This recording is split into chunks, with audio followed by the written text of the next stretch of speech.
you're okay if I stand here without a mask on? Yeah, absolutely. Okay. Great, I'm gonna stay behind you. Hi guys, thanks so much for coming back to my channel. I'm super excited for today's video. I have my lovely friend Miriam here, and we are going to go through a step-by-step tutorial on how to create a really beautiful dewy foundation when you have breakouts or a little bit of texture on the skin and you still want to feel highlighted and dewy, but you don't want to draw attention to those areas. So if this is something that you think you're interested in checking out, then keep watching.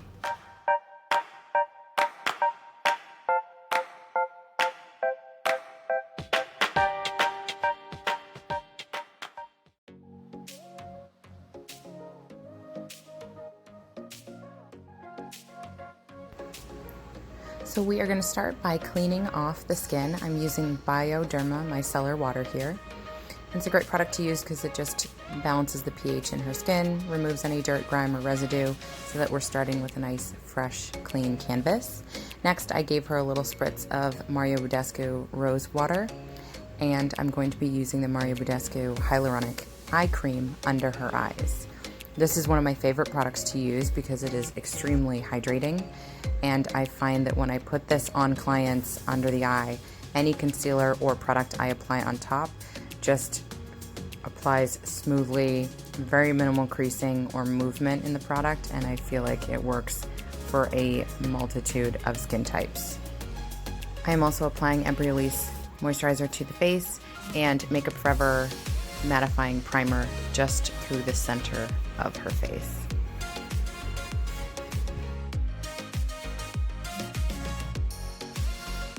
Last, I'm applying my favorite lip cream. This is by Glossier. It is called Balm.com, and that one was in the flavor Peppermint. Next, I now have a palette that is going to show you what I'm going to be using on her skin. So first, we're going to be using a green undertone to help cancel out the redness that is on the skin from the breakouts. So by using this and mixing in a little bit of the foundation that I'm going to be using, which is Kevyn Aucoin, I'm going to be canceling out that redness, evening out the skin tone before we then start applying color on top. The importance of doing this, I think, is that it allows for me to have to use less product overall so that the client does not feel like they are wearing a large amount of product or a feeling of heaviness on the skin. And it also helps with eliminating the look of texture on the skin. So I'm using a Smith Cosmetics brush here, and I'm just going to focus that specific color only on the parts that are red. Because there's a green undertone to that product that I've now mixed, I don't need to put that anywhere on the skin except for where there is red coming through. That is a big, important key factor, I think, to color correcting, because if you start to put that color anywhere else that it is not needed, you are going to start to see unevenness, and that color will start to come through the skin regardless of what you put on top after that. So it's really important to just really focus that green olive mixture that we've created just to the areas that we need.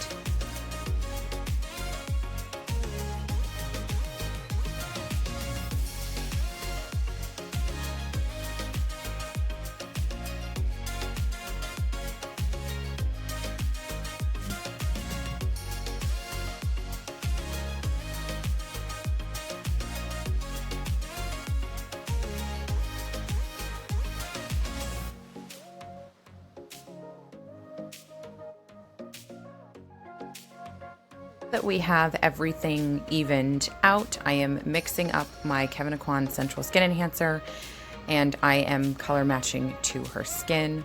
I've mixed a little bit of a mattifying primer into it to thin it down, since it is a very pigmented product, and I'm using a different Smith Cosmetics brush. All of these will be linked below for you, to apply this to her skin. And I'm taking care to lightly apply that product on top of the areas that we've color corrected, because I don't want to move or remove that product that is already there. So focusing more on doing patting and soft pressing and applying motions in those areas, and then blending into the skin where there is no color correcting underneath. The importance here is to take your time. Again, go slow and pay attention because you don't want to remove any work that you've already done previous to this. And as you can see, her skin is starting to look beautiful, very evened out and hydrated, dewy, and the redness that was coming through from the breakouts is no longer there.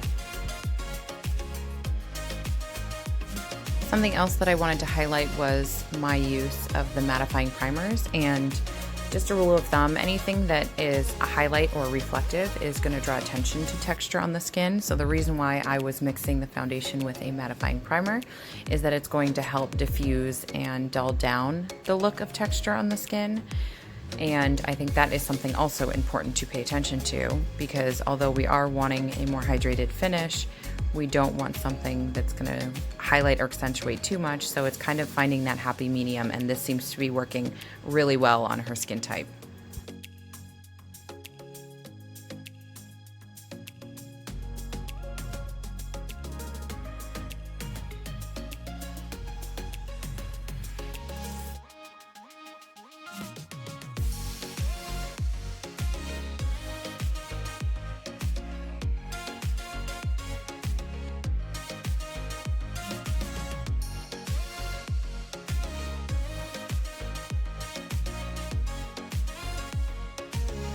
Next up, we are going to focus on the concealer. So as you can tell, I didn't put any of that foundation around or near her under eye. This shade is going to be just a little bit brighter, but very, very close to her skin color. And I'm taking a NARS Creamy Concealer here, and I've mixed 2 different shades. I'm then using a eyeshadow blending brush. And the reason why I'm using this is that I feel like it blends the product into the skin rather than pressing and laying it on top of the skin. And so that's my preference for doing that. And then just diffusing it out into the foundation and the coverage we have on the rest of the face. I'm taking whatever's left on my brush and just dusting that over her eyelid so that that skin is even and feels like it goes along with the rest of the face.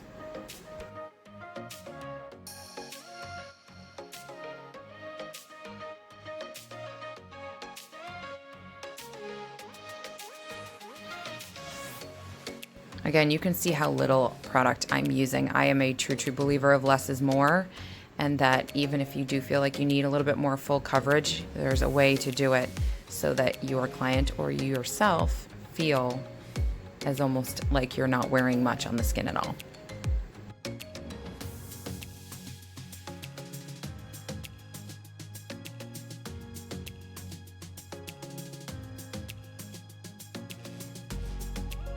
Always a tip and a step that I think some people miss is don't forget to give your ears a light dusting, especially if you've got a client who's going to a photo shoot or is doing something and they're having a look where their hair is going to be up, because now that her face and her neck and everything is even out, we don't want those ears to have any redness popping out.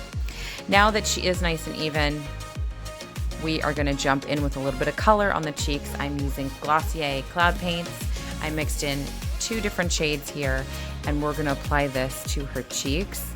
I absolutely love this product. I feel like it's amazing. It looks like the color is coming through the skin rather than sitting on top. I feel like it's a wonderful product to use if you're looking for a more natural tinted type of blush, and it definitely works perfectly for the type of look and finish that we were going for her skin today.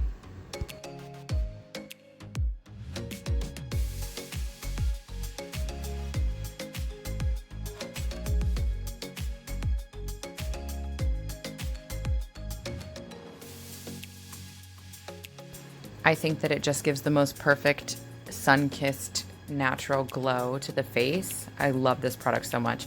Another tip is I do like to take whatever's left on the brush and just kind of dust it down the bridge of the nose, maybe onto the chin, naturally where the sun would hit you and you would have a little bit more color on the face. I think it makes the look overall just look and feel more natural. Next, I'm taking a little bit of translucent powder and dusting it under the eyes here just to make sure that that concealer settles and stays exactly where we want it to, under the eyes, in the smile lines, anywhere that you might have a little bit more movement to the face and you don't want to start to see creasing in your product.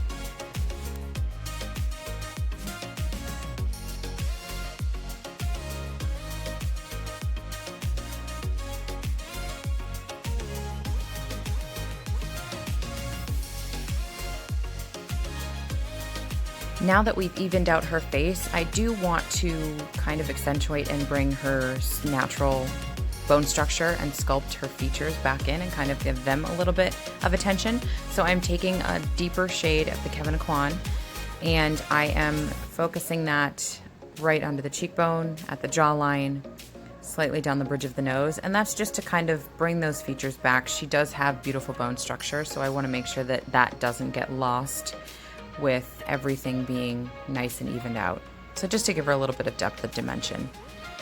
I also love to use one brush to apply the product and then using a more fluffy blending brush to go back in and kind of blend that contour or that bronzer into the skin so that it just blends beautifully, and then you kind of eliminate the opportunity to give yourself harsh lines on the face. Light dust of a translucent setting powder all over just to really make sure that the center of the face stays nice and matte, while the cheek and the outer areas of the face can highlight and feel a little bit more dewy. Lastly, I'm going to be taking some matte pressed powders here. This one is matching to her skin tone, and that's just to give that foundation just a little extra set. Make sure she's really good for the day. The second shade I'll be using, I'll focus more in the areas that we did take a deeper bronzer and contour, and that's just more to set that. My last little trick is to take a little bit of that bronzer from the outer corner of your eye up past the brow bone. In doing these sweeping motions, I find that it lifts the eye and gives you basically kind of like a secret little facelift. But I love that. That's my little trick to do on clients lately. And I feel like for no matter what your eye shape, it helps everybody.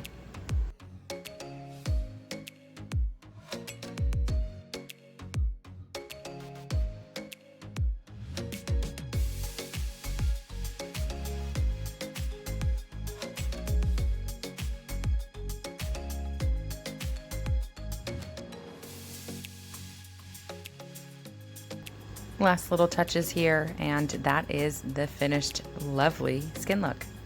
So this is it, you guys. This is the finished look. You can go ahead and turn side to side if you like. I think it looks absolutely amazing. Her skin looks stunning, and you said it doesn't feel... It's like so light. Yeah, it doesn't feel like you have a lot on, which is super important as well because you don't need to feel heavy even if you need a little bit more coverage. So I will link everything below that we used, and apologies if the sound doesn't sound great because in my studio right now the AC is going quite high. So as you noticed, if you already watched this video, instead of talking through it, I am doing voiceover on there so that you'll be able to see and hear everything that we're chatting about. But this was it. Let me know if you give it a shot in the comments and what you think, and we will see you next time. Yay!